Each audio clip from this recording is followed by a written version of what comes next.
Life was just chugging along normal, predictable, until last week, when Daniel, my husband, told me he was leaving.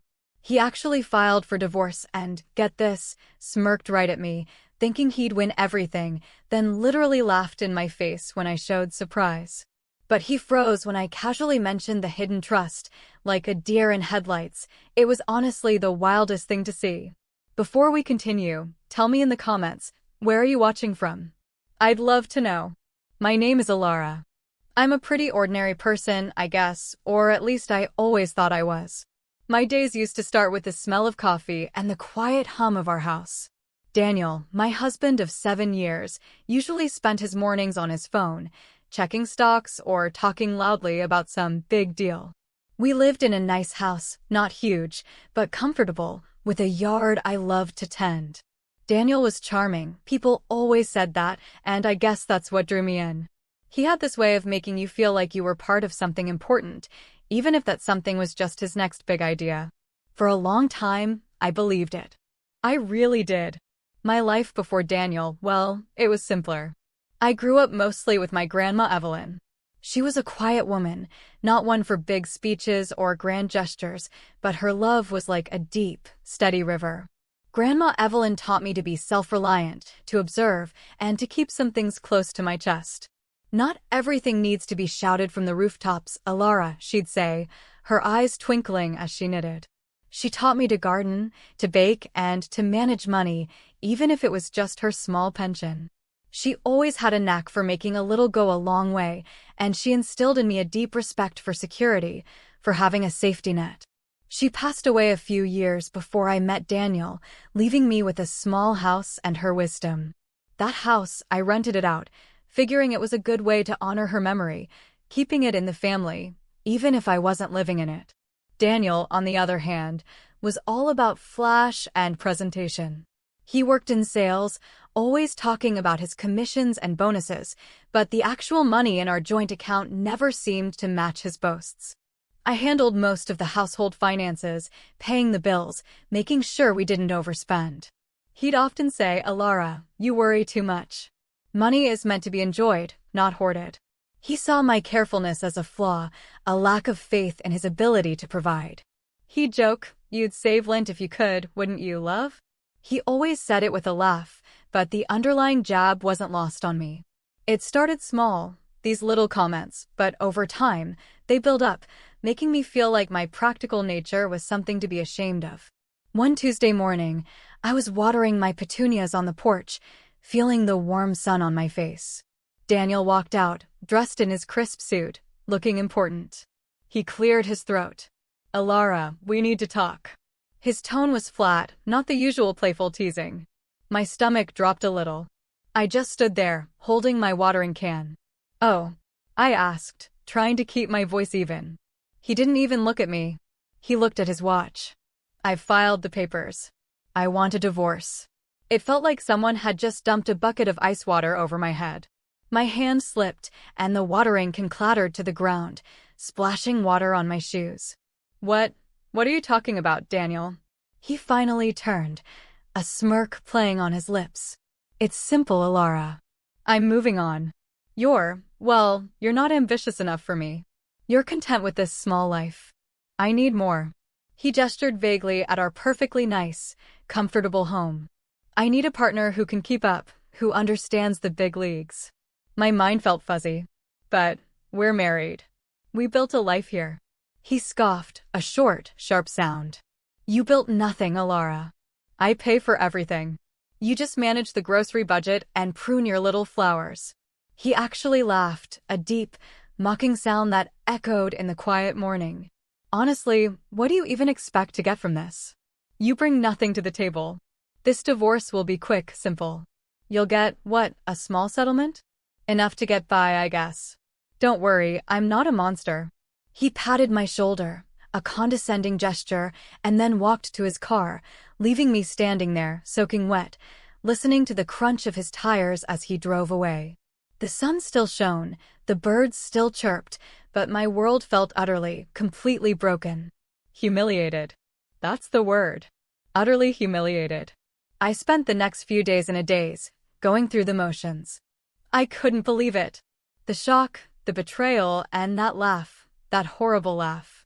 He truly thought I was nothing, that I had nothing. It was then, standing in the kitchen, staring at the mail, an official-looking envelope from Daniel's lawyer, that a different kind of feeling started to bubble up inside me. It wasn't just sadness anymore. It was a cold, hard resolve. He'd humiliated me. He'd dismissed me. He had no idea. He just had no idea. I picked up the phone. It was time to call Mr. Harrison, the lawyer Grandma Evelyn had always insisted I keep in mind for important papers. Calling Mr. Harrison felt like stepping into a whole new world. His office was quiet, dignified, filled with old books and the scent of leather. He was a kindly man, older, with spectacles perched on his nose and a calm, reassuring voice. "Alara, my dear," he said, shaking my hand firmly. "It's been a while. How can I help you?" I sat across from him, my hands clasped tightly in my lap, feeling a nervous tremble. I told him everything, Daniel's sudden announcement, his dismissive words, the crushing humiliation of that morning. As I spoke, the raw emotion was still there, but a new current ran beneath it, determination. "He thinks I have nothing," I finished, my voice barely a whisper. "He thinks I'm just a housewife who manages a budget." Mr. Harrison listened patiently, occasionally taking notes. When I finished, he steepled his fingers. "And what about the trust, Alara?" he asked gently. My breath hitched. "The trust," I repeated. That was Grandma Evelyn's big secret, her final, most impactful lesson. She hadn't just left me a small house. She had, with Mr. Harrison's help, set up a blind trust years ago, putting in nearly everything she owned from her own shrewd investments. She'd always said, "You never know when you'll need a solid foundation, my dear." And some things, Alara, are best kept private until the right moment. The trust matured on my 30th birthday, just a few months before I met Daniel. It was substantial, far more than I had ever imagined, and it had grown steadily since then. I had used a portion of it to invest wisely, again with Mr. Harrison's guidance, and kept the rest untouched, a quiet reserve. Daniel knew nothing about it. He never would have guessed. He thought I was just Alara, the simple, practical woman who managed the household. "I need your help, Mr. Harrison," I said, looking him straight in the eye. "I want to handle this properly. I want him to understand that I'm not what he thinks I am." Mr. Harrison smiled, a genuine, warm smile. "My dear, I think we can certainly arrange that. Your grandmother was a very clever woman. She foresaw situations like this." He pulled a thick folder from a safe. "Everything is in order. You are, shall we say, very well positioned." The initial court appearances were exactly as Daniel had predicted. He arrived with his flashy lawyer, a sharp-suited woman named Miss Davies, who had a permanent look of disdain. Daniel, ever the showman, would give me these condescending looks across the courtroom, a half-smirk glued to his face, like this was all a tedious formality before his inevitable win. He'd wave, almost mockingly, if I caught his eye. I, on the other hand, sat quietly beside Mr. Harrison, dressed simply, speaking only when spoken to. I followed Mr. Harrison's advice: listen, observe, and let them talk.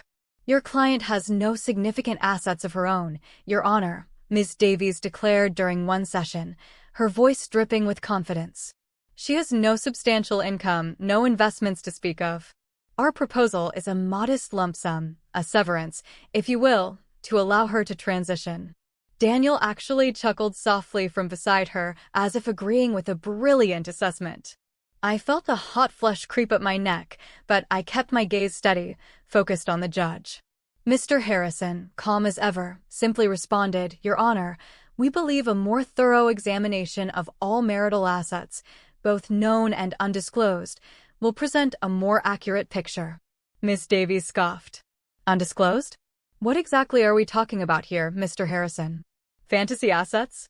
Daniel leaned in, whispering something to her, then straightened, a triumphant gleam in his eye. He obviously thought my lawyer was grasping at straws. That evening, Daniel called me. "Alara," he said, his voice laced with patronizing pity.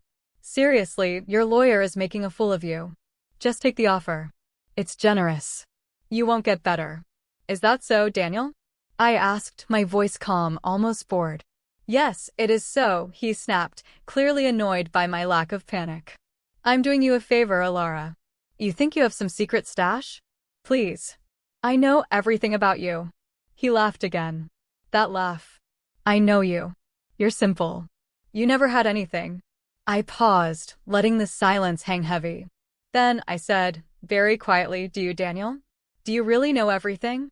And then a tiny, almost imperceptible shift in my voice, a hint of something deeper. Did you know about Grandma Evelyn's hidden trust, for example? The other end of the line went silent. Completely, utterly silent. Not a breath, not a rustle. The smirk, I could almost feel it freezing right there. The shift was immediate. That was the moment. He didn't say another word, just a soft click as he hung up. I just sat there, the phone still warm in my hand, a small, knowing smile spreading across my face. Oh, he had no idea. Not yet. But the seed was planted. And I knew from that moment that things were about to change in a very big way. The air in the courtroom on the final day felt thick, heavy with unspoken tension. Daniel was there, looking less confident than before. His eyes flickered to me, a hint of unease replacing his usual smugness. Miss Davies, his lawyer, was whispering intently to him, her brow furrowed. My mention of the hidden trust had clearly gotten under his skin, thrown a wrench into his carefully constructed narrative of my supposed worthlessness. He looked pale, almost sickly. I, on the other hand, felt a strange sense of calm. Mr. Harrison sat beside me, his posture impeccable, a slight, knowing curve to his lips. Judge Miller, a stern woman with sharp, observant eyes, entered the room and called our case. She had a no-nonsense demeanor that promised efficiency and fairness. Mr. Peterson, Ms. Hayes, she began, her voice resonating through the quiet room. We are here to finalize the equitable division of assets. Miss Davies stood, presenting Daniel's final arguments, reiterating his claims of being the primary financial provider, painting me as someone who had contributed little, if anything, financially. She emphasized my lack of a high-paying career, my domestic contributions, attempting to minimize them as much as possible. Daniel kept glancing at me, his unease growing with every word from his lawyer, as if he knew a storm was coming, but couldn't pinpoint its origin. He probably thought I was bluffing, that the trust was a small inheritance, nothing significant. Then it was Mr. Harrison's turn. He rose, his movements deliberate. Your Honor, he began, while Mr. Peterson has certainly contributed to certain aspects of this marriage, my client, Alara Hayes, has also made significant, albeit less visible, contributions. And more importantly, she possesses assets that were not disclosed, or perhaps were simply unknown to Mr. Peterson. Ms. Davies immediately jumped up. Objection, Your Honor. This is an attempt to introduce last-minute, speculative claims. Judge Miller held up a hand. Let's hear it, Ms. Davies. Mr. Harrison, present your evidence. Mr. Harrison calmly approached the bench, handing over a thick stack of documents.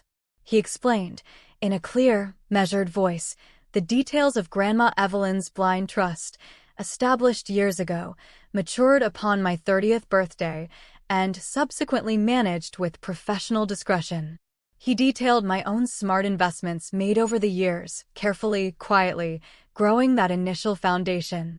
He spoke of the house I owned outright, the one I rented out, the income from which I'd quietly invested, never touching our joint accounts.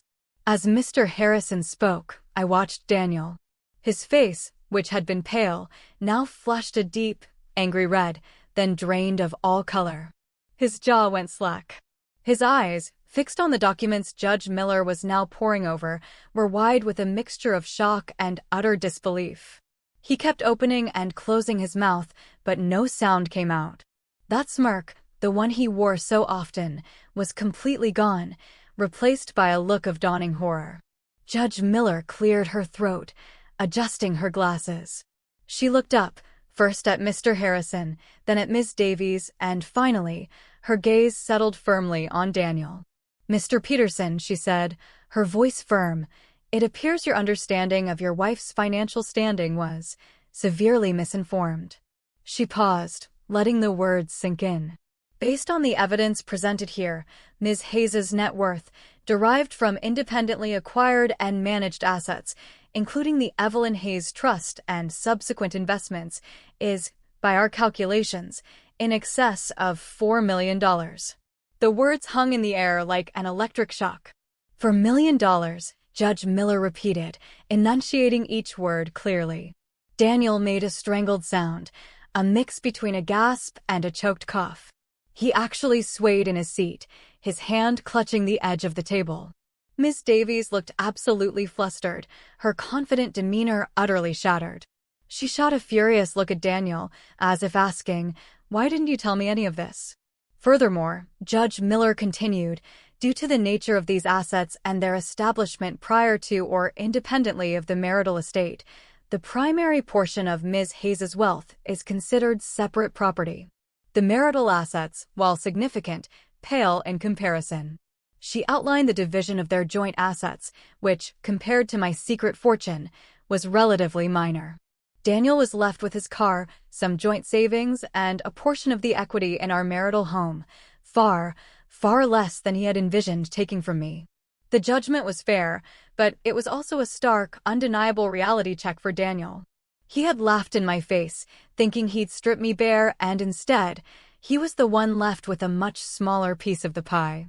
He stared at me across the courtroom, his eyes wide, confused, and utterly broken. There was no anger now, just a profound, raw humiliation, mirroring the one he'd inflicted on me. He looked like a small, lost boy who had just realized he'd been playing a game he didn't understand. I met his gaze, not with triumph, but with a quiet understanding. It wasn't about revenge in the hateful sense. It was about proving my worth to him and to myself. It was about showing that quiet strength, that carefully built foundation, was far more valuable than loud boasts and empty promises. Afterward, as we walked out, Daniel tried to approach me, mumbling something. Mr. Harrison gently but firmly stepped in front of him. "All communications will go through our offices, Mr. Peterson." Daniel just stood there, defeated, watching me walk away. He had laughed. He had smirked. He had thought he knew everything. And in the end, the truth of my quiet, independent wealth had absolutely frozen him.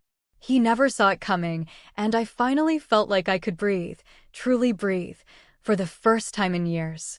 I learned that day that sometimes the strongest statements are made in silence, and the biggest wins come from the most unexpected places. If you've ever had a moment where everything changed for you, you know how it feels. Share your story in the comments. I'd love to hear it.